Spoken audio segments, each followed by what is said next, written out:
Ever wondered if your favorite hobby secretly reveals something extraordinary about you? What if the activities you love are actually signs of rare abilities that only 2% of people possess? Let's dive into 7 pastimes that, according to psychology, might indicate you're unusually gifted, even if you've never thought of them that way before.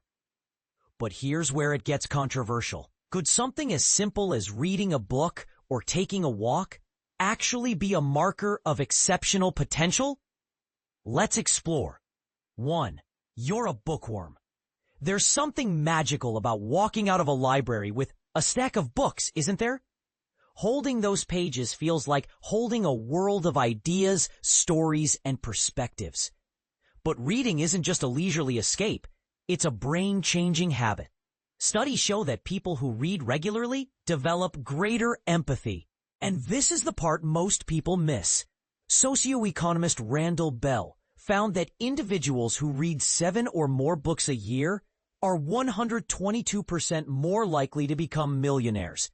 But it's not about the money. It's about the curiosity, adaptability, and openness to new ideas that reading fosters. So the next time you crack open a book, remember, you're not just passing time. You're rewiring your mind for success. You meditate or practice yoga. Meditation and yoga might look like relaxation tools, but they're actually rigorous mental workouts. In a world that constantly demands our attention, these practices teach patience, discipline, and focus. Here's the controversial part. Some argue that meditation is just a trendy fad, but research shows it rewires the brain for better stress management and clearer decision-making. If you stick with these practices, you're not just calming your mind. You're building a resilience that most people never develop. You spend time in nature. Ever noticed how a walk in the woods or a quiet moment in your garden can silence the mental chatter? Nature has a way of grounding us, reminding us of our place in the larger world.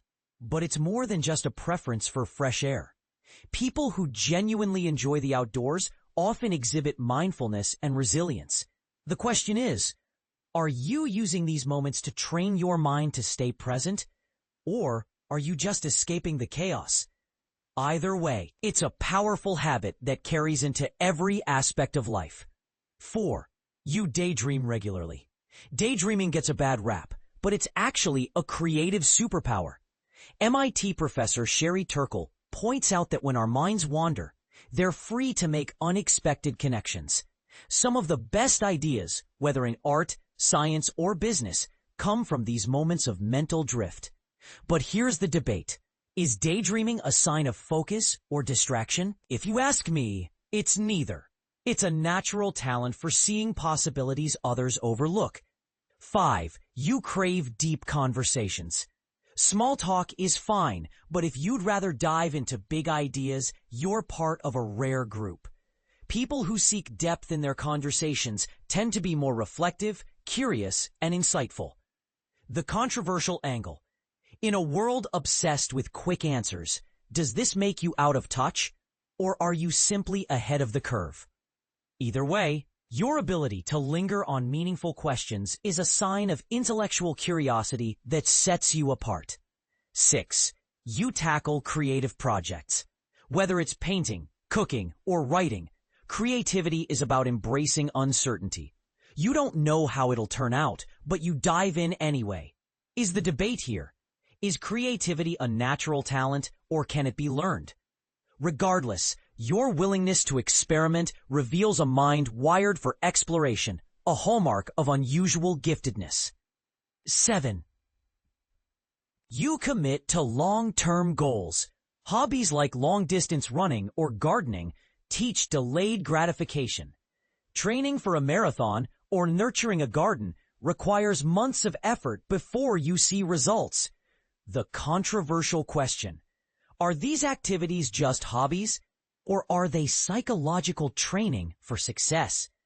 Research by Terry Moffat suggests that self-control, a trait honed by these activities, predicts better health, financial stability, and overall well-being. So by sticking with these slow-burn hobbies, you're not just passing time. you're building a foundation for long-term success. Final thoughts. If you see yourself in these pastimes, take a moment to appreciate it. These aren't just hobbies. They're proof that you're cultivating patience, curiosity, creativity, and resilience. But here's the bigger question. Are you using these activities to chase perfection, or are you embracing them as a way to connect with your authentic self? As Ruda Ayande writes in Laughing in the Face of Chaos, letting go of perfection frees us to live fully. So lean into these pastimes, not because they look impressive, but because they bring you closer to who you truly are. Now, I want to hear from you. Which of these pastimes resonate with you? Do you think they're signs of giftedness or just enjoyable hobbies?